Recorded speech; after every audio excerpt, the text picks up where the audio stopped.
Est-ce que l'employeur prend un risque quand il accepte ça? Eh bien, nous recommandons aux employeurs non pas d'accepter, sauf il y a des employeurs militants qui veulent accepter et qui veulent se battre aux côtés de leurs salariés. Bon, naturellement, ils ont non seulement notre bénédiction, mais notre aide.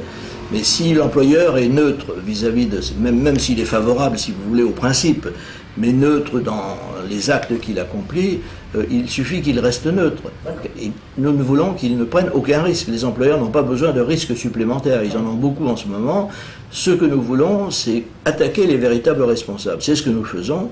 L'employeur n'est nullement responsable de cette situation. On lui impose ces textes.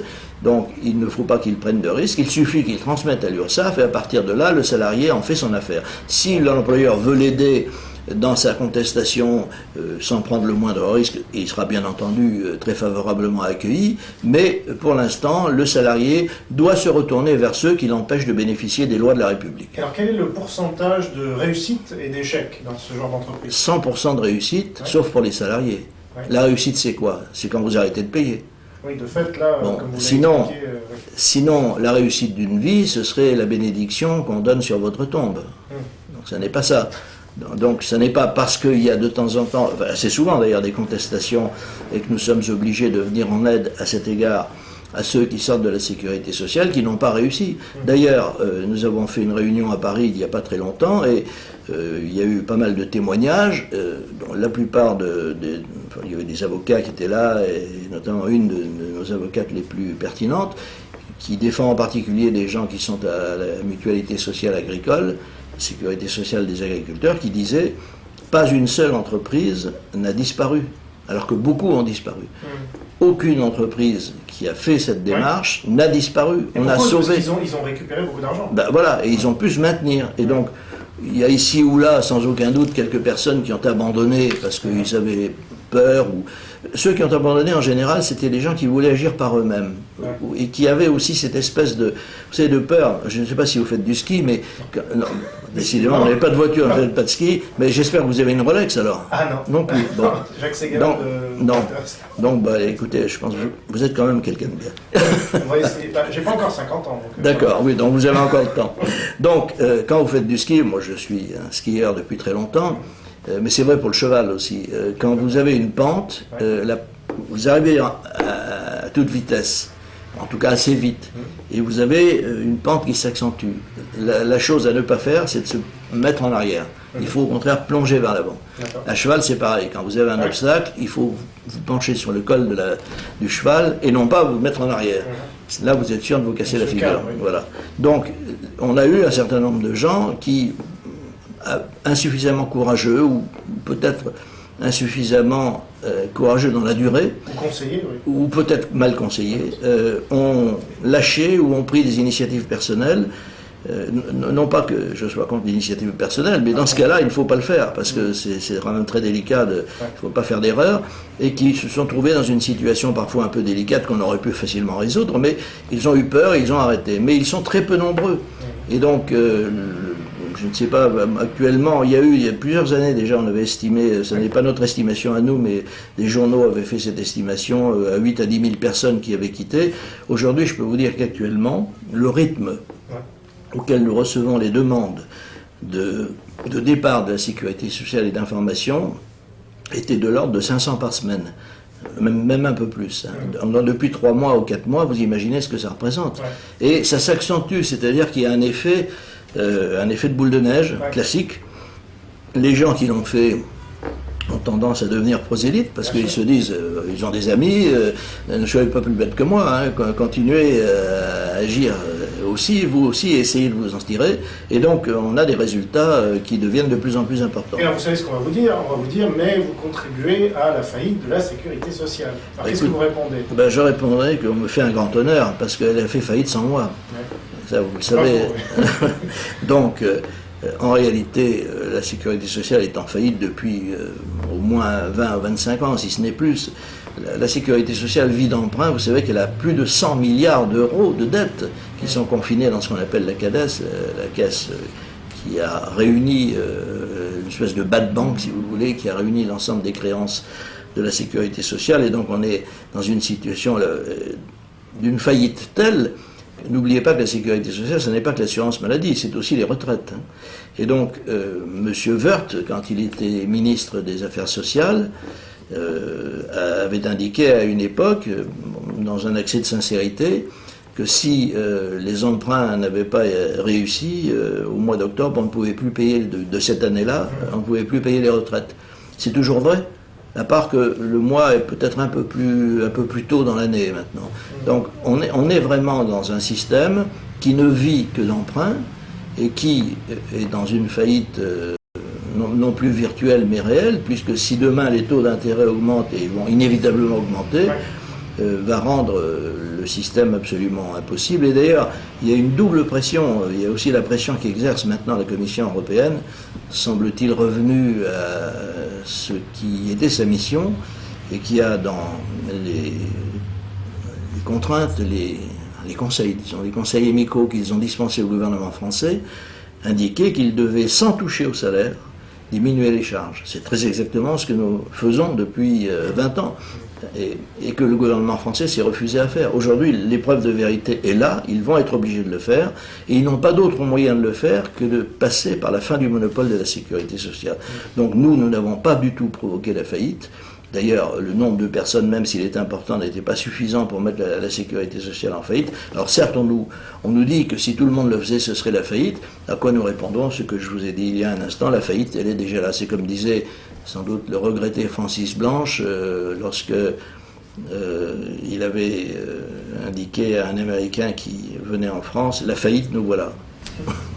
Eh bien, moi, ce qui m'intéresse là-dedans, c'est que suite à cette vidéo, beaucoup de Français vont pouvoir, à leur tour, sortir de la sécurité sociale et choisir par eux-mêmes leur propre santé. Et pour autant, ils ne vont pas s'en sortir plus mal, bien au contraire, et le pays lui-même va s'en sortir mieux. Donc finalement, pourquoi est-ce que les politiques s'y refusent? Qu'est-ce qui les en empêche? Et notamment des gens qui nous ont gouverné depuis 10 ou 15 ans, qui se disent de droite. Donc vous avez donné un petit avis, mais là maintenant que la gauche est au pouvoir, vous avez dit que c'était plutôt la gauche qui libéralisait. Est-ce que François Hollande serait capable d'enfoncer le clou et de mettre un terme à ce monopole de la sécurité sociale? Si j'en crois la promesse de Michel Sapin, il va le faire, car je l'ai interpellé dans une émission de télévision un peu avant que M. Hollande ne gagne l'élection présidentielle, et je lui ai demandé s'il mettrait en œuvre les directives que M. Jospin et M. Sapin étaient dans ce gouvernement-là, avaient abrogées par l'ordonnance de 2001. Il m'a dit oui, nous le ferons, et nous vous prendrons comme conseiller. Alors vous imaginez, pour quelqu'un qui n'est pas socialiste comme moi, que c'est un immense honneur. Et que j'attends encore le coup de téléphone de M. Sapin. Je dors mal en ce moment parce que je laisse toujours une petite chance à Sapin de m'appeler. Mais bon, pour trêve de plaisanterie, encore c'était pas de plaisanterie, c'était devant témoin. Hein, tout ça s'est fait de manière très publique. Ils n'ont pas le choix. Bon, en réalité, leur problème, comme toujours, c'est la différence qu'il y a entre ce qu'il faudrait faire et le courage politique que ça demande parfois pour le faire. Et qu'est-ce que ça demanderait précisément alors? Concrètement, est-ce qu'ils doivent faire passer une loi? Non, pas du tout. Toutes les lois sont passées. Il y a même des jurisprudences. La Cour de justice s'est prononcée bien des fois.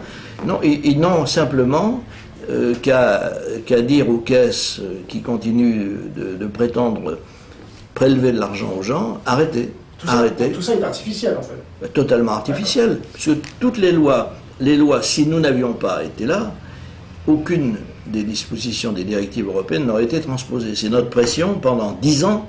Il a fallu 10 ans pour obtenir cette transposition, et je ne vous raconte pas les conflits qu'il a fallu affronter et les difficultés. Et depuis 10 ans, que tout est voté, que tout est en place, eh bien nous avons affaire à la mauvaise foi des pouvoirs publics, qui en fait sont surtout une sainte trouille que des manifestations viennent troubler leur quiétude, en disant comment il n'y a plus de sécurité sociale, et du coup les caisses se sont enhardies et continuent de prétendre qu'elles ont encore un monopole. Mais comment voulez-vous, vous savez, lorsque, c'est une anecdote vraiment amusante, j'ai vu en juillet 1994, qui était la date où les directives européennes s'appliquaient. C'était la date fixée dans le texte même. Donc je suis allé à la fois dans les ministères, devant certains journaux, j'ai publié de nombreux articles, et je me rappellerai toujours de ce que m'a dit un grand éditorialiste de la presse française, de droite, à qui je disais, écoutez, faites donc des papiers, dites aux gens qu'ils sont libres, etc. Il me dit, ah non, c'est dangereux, il va y avoir des manifestations. Alors je lui dis, écoutez, Expliquez-moi quelque chose. Les manifestations, d'habitude, c'est quand on enlève quelque chose à quelqu'un ou qu'on les traite d'une manière négative. Et là, vous allez rendre de l'argent aux gens. Est-ce que vous avez déjà vu des gens à qui on donne de l'argent manifester? Si, ils manifestent leur joie, mais c'est tout.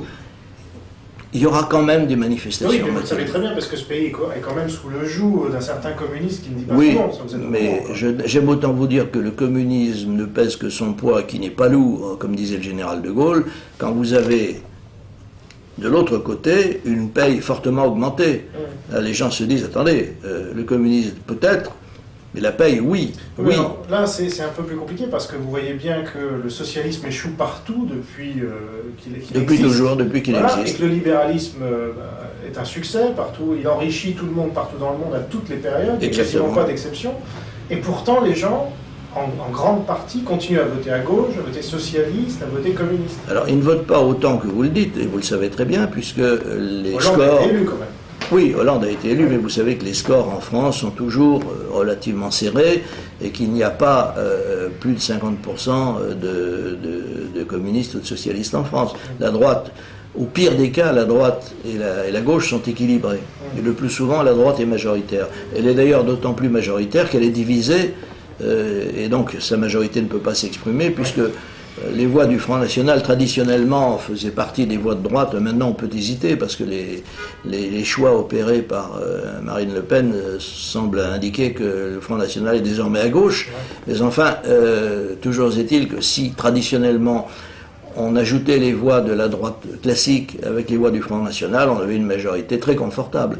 Donc si les gens votent comme ils votent, d'une manière qui n'est pas majoritaire, mais qui est suffisante pour rendre le pays ingouvernable, par des voies normales, c'est tout simplement à cause des médias. Et là, je rejoins votre campagne qui me paraît à la fois courageuse et à laquelle nous avons fait écho chaque fois qu'on l'a pu, contre l'extraordinaire domination des médias par des gens qui ne représentent personne, qui défendent des idées dont je ne dis pas qu'elles sont inacceptables, chacun a le droit d'avoir ses idées, mais qui sont scandaleuses de stupidité et qui finalement intoxiquent les gens qui se disent, mais enfin, peut-être qu'au fond, la solution, ce serait qu'on fasse plus d'impôts, qu'on prélève plus d'argent, alors que c'est une façon d'assassiner l'économie. S'il y avait un traitement équilibré de l'information en France, la France voterait différemment. C'est-à-dire qu'il y aurait à la fois des gens défendant le libéral conservatisme qui domine dans tous les pays modernes développés, et d'autre part, une expression. Mais vous savez aussi bien que moi que dans les journaux actuellement, on n'arrive pas à dire que les choses sont ce qu'elles sont. Je vais vous donner un exemple très récent. Il y a un nouveau journal qui vient de sortir qui s'appelle L'Opinion, qui est dirigé par Nicolas Bétou. Bon. Je l'ai acheté ce matin, et donc j'ai lu un article signé par un journaliste qui était auparavant au Figaro. Et qui avait évidemment relayé avec beaucoup de zèle les positions gouvernementales en disant que le monopole n'était pas réellement abrogé. Bon. Et donc je vois sous sa plume un article qui était relatif au projet, vous en avez peut-être entendu parler, de rembourser de façon différentielle les gens selon leurs revenus. C'est-à-dire, bon, c'est une étude de l'INSEE qui propose, ce n'est pas encore la position du gouvernement, ça peut le devenir. L'INSEE propose de faire en sorte que les gens non seulement continuent à payer comme ils payent, c'est-à-dire en fonction de leurs revenus, donc plus vous gagnez d'argent, plus vous payez votre sécurité sociale, mais ils proposent qu'on les rembourse encore moins, c'est-à-dire moins que les autres. Bon, c'est naturellement une de ces idées folles qui germent de temps en temps quand un système est en déroute. Et le journaliste écrit, eh bien, ce serait la meilleure façon d'inciter les gens à se diriger vers des assurances privées. Donc il sait qu'il y a des assurances privées et il sait qu'on a le droit. Pourquoi ne va-t-il pas jusqu'au bout et dise que les gens, s'ils le veulent, aillent vers les assurances privées? Bon, c'est pas parce qu'il a écrit le contraire quelques années auparavant qu'il doit à tout péché miséricorde. Il peut dire la vérité. Mais la presse française, c'est ça. On ne dit pas la vérité. Alors qu'il ne s'agit pas d'une vérité de caractère idéologique. Il s'agit de faits, il s'agit de lois, et il s'agit d'actes qui ont été faits au plus haut niveau. N'oubliez pas que ce sont des actes diplomatiques. Les textes auxquels je me réfère, sur lesquels nous nous sommes appuyés, Ce sont des actes diplomatiques, c'est la France qui les a signés. Ça n'est pas monsieur un tel, président de ceci ou président de cela. Ce sont des actes signés par l'État français. Et donc, comment se fait-il que des journaux, je n'en ai pas particulièrement à l'opinion qui va peut-être faire ses preuves, mais en tout cas, je constate que ce journal qui devait bousculer un tout petit peu la presse et dire les choses, continue de les dire à la vieille manière, quoi. Vous savez ce que disait Jean-François Revel déjà en 1988 dans La connaissance inutile? Il disait que les journalistes français font des sermons plutôt que de l'information. Oui, il avait tout à fait raison. C'est un livre que j'ai beaucoup aimé, beaucoup apprécié, et que je lis toujours, que je relis de temps en temps avec tristesse, parce que je dis qu'au fond, rien n'a changé entre l'époque. Et savez-vous pourquoi rien n'a changé? Alors ça, je vais probablement vous dire quelque chose qui va aller droit à votre cœur, parce qu'il n'y a pas eu assez de gens comme vous jusqu'à présent. C'est-à-dire des gens qui ont bien compris que le système était perverti par une presse qui n'est pas fidèle à sa mission. Sa mission de base, il ne s'agit pas d'être pour telle opinion ou pour telle autre, il s'agit de dire les choses. Et je crois que l'action que nous devons mener, de ce point de vue-là, je m'associe volontiers à ce que vous faites, car nous le faisons d'ailleurs nous aussi, eh bien nous devons, je crois, traquer les journaux et les journalistes, alors en tout bien et tout honneur, en leur disant comment se fait-il que vous ayez un traitement de l'information totalement scandaleux. Regardez une émission que j'ai découverte il n'y a pas si longtemps, alors qu'elle est, semble-t-il, sur les ondes depuis pas mal de temps, qui s'appelle 28 minutes. Je ne sais pas si vous la connaissez, elle passe sur Arte. Bon, c'est une émission de débat, entre guillemets, qui passe aux environs de 20 heures et qui dure non pas 28 minutes, mais un peu plus, parce qu'elle a eu du succès. Alors, cette émission obéit à la règle du pâté d'alouette. C'est-à-dire, le pâté d'alouette, c'est une alouette et un cheval. Donc là, vous avez toujours la règle de 3. Un libéral ou quelqu'un supposé être de droite et 2 personnes de gauche. Systématiquement. Les journalistes étant naturellement systématiquement de gauche aussi. Donc j'ai écrit à la présidente d'Arte, Madame Kella, qui m'a répondu qu'elle allait surveiller effectivement de très près cela, et nous avons publié un certain nombre d'articles disant comment se fait-il que, avec notre argent, parce que c'est une chaîne publique, comment se fait-il que on fasse un traitement des personnes et des idées aussi dissociées de la réalité, déséquilibrées dans l'absolu. De même, vous avez, c'est un petit peu moins visible, mais c'est quand même vrai, vous avez à juste titre épinglé C'est dans l'air, l'émission qui passe sur la 5, chaîne publique également, France 5, dans laquelle vous avez toujours les mêmes. Bon, et vous avez fait d'ailleurs, j'admire votre application, vous avez fait le compte de ceux qui passaient, et naturellement le compte de ceux qui ne passaient pas, ça c'était plus facile à faire, c'est une majorité. Mais vous avez toujours les mêmes. Avant que vous n'arriviez pour enregistrer cette émission, j'ai jeté un petit coup d'œil, comme je n'avais qu'à vous attendre, à cette émission. Et qui y avait-il? Christophe Barbier. Celui qui a été le plus invité. Voilà, témoin de mariage d'Yves Calvi. Voilà, Claude Veil, nouvel observateur. Il y avait donc Catherine Ney, qui elle est plutôt effectivement de droite. Et puis il y avait monsieur Sondage, l'ineffable monsieur Sondage, qui ne vit que par sondage et qui s'appelle l'ancien président de CSA, je crois, je ne sais plus comment il s'appelle. Jaffray? Non, c'était pas Jaffray, non, c'était... bon, peu importe, ça va me revenir, mais il est toujours là. Donc, et ces gens discourent, parlent, et pendant ce temps, on a l'impression, vous savez, de gens qui sont sur un bateau qui coule et qui prennent un whisky et un cigare et qui disent « Ah, beau temps, la mer est calme. » C'est absolument extraordinaire. Bon, cela étant dit, comment se fait-il? Il n'y a donc que à Paris et en France. Il y a quand même d'autres personnes qui ont des idées. Donc là, il s'agit de la légitimité des médias pour inviter ceux qu'ils invitent et pour ne pas inviter ceux qu'ils n'invitent pas. Exactement. Alors on n'est pas obligé d'inviter tout le monde. Il y a trop de gens qui ont des idées. Dieu merci. Il doit y avoir des critères. D'une part des critères, et non. Mais comment se fait-il que des gens qui n'émergent pas par l'extraordinaire vivacité de leurs esprits, de leur esprit et de leurs idées, soient conviés aussi régulièrement d'une manière qui est quasi obsessionnelle. Donc voilà un autre exemple. Cela dit, autre exemple, Monsieur Patrick Cohen, qui dirige la matinale de France Inter, a eu une polémique bien connue avec Frédéric Tadei, qui lui s'efforce de respecter à peu près, disons, un certain équilibre, et il y a eu des propos invraisemblables. Monsieur Cohen expliquait qu'il y avait des gens qu'on ne pouvait pas inviter. Et Tadei répondait, si des gens ne sont pas interdits par la loi, je ne vois pas pourquoi je ne les inviterai pas. Bon, ce qui est effectivement le b.a.-ba de l'équilibre en matière d'information. Comment se fait-il que M. Cohen puisse être maintenu à la tête d'une émission sur le service public alors qu'il avoue, non pas il avoue, il proclame qu'il ne veut pas inviter certaines personnes? Au nom de quoi? Qui est-il pour faire cela? Il est le représentant des médias publics, justement, qui sont tenus eux-mêmes par les syndicats. Oui, mais comment se fait-il qu'un gouvernement digne de ce nom, qui doit d'ailleurs, je ne parle même pas spécialement de celui-ci, les autres c'était la même chose, mais qu'un gouvernement digne de ce nom ne signifie pas au PDG de Radio France ou de France Télévisions que cette situation ne peut pas durer et qui exige d'y mettre un terme. Bon, voilà c'est aux citoyens peut-être de s'en... Oui, alors justement, mais c'est ça qui est terrible dans ce que vous êtes en train d'initier, et vous avez 1000 fois raison de le faire, c'est d'essayer de réunir des gens qui seraient au moins sur tous ces points-là d'accord et de façon à faire une action.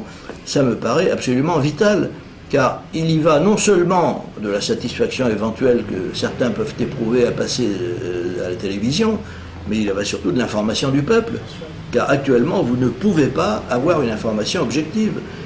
En économie c'est encore pire. Alors quand vous avez... Écoutez, il y a un type qui passe assez souvent, il est à l'OFCE, c'est un organisme subventionné d'ailleurs, de gauche, qui prône la dépense publique. Ce type m'a dit un jour, je faisais une conférence devant un cercle d'investisseurs sur le système social français, et il m'a dit publiquement, si vous n'êtes pas content du système social français, quittez la France. Est-ce que vous vous rendez compte de ce que ces gens disent? Mais c'est invraisemblable. Ils veulent vous... C'est du Le Pen économique, quoi. Écoutez, je ne sais pas comment on peut le qualifier, mais franchement, dire à quelqu'un qui... C'est quelqu'un comme Fitoussi, par exemple? C'était pas Fitoussi, mais c'est quelqu'un qui fait partie de son équipe. Bon, Fitoussi, à ma connaissance, n'a jamais dit ce genre de choses-là, mais il y en a d'autres qui l'ont dit. Alors pas pour lui, mais en tout cas sous l'égide d'organismes qu'il préside. Alors Claude Reichmann, le temps tourne, mais je vous remercie vraiment de nous avoir reçus chez vous pour toutes ces informations qui ne sont jamais aux 20h de TF1, ni de France 2, ni d'aucune chaîne. Donc on va rappeler en conclusion comment les gens peuvent donc s'adresser à vous s'ils veulent sortir de la sécurité sociale. Avant de terminer, je voudrais revenir sur le premier point que nous avions abordé, sur lequel on n'est pas revenu car il est moins brûlant, c'était la création de la Révolution bleue, qui continue ses actions et qui, je vous le rappelle, avait choisi volontairement trois axes d'action: non à la chienlit, non au trop-plein d'impôts et de charges, non aux politiciens incapables. Vous observerez que ce sont toujours d'actualité, que nous continuons sur cette voie. Alors, pour répondre à votre ultime question, pour les gens qui veulent quitter la sécurité sociale, c'est très simple, ils peuvent aller sur le site Claude Reichmann, www.claudereichmann.com, et notamment à la rubrique MLPS, c'est le mouvement que je préside. Ils peuvent également nous écrire donc au MLPS, 165 rue de Rennes, 75 006 Paris, et donc à ce moment-là nous leur donnons toutes les indications et nous suivons leur dossier s'ils le souhaitent, de façon à ce qu'ils puissent se libérer et qu'ils aillent vers les chemins de la prospérité. Claude Reichmann, merci. Merci à vous.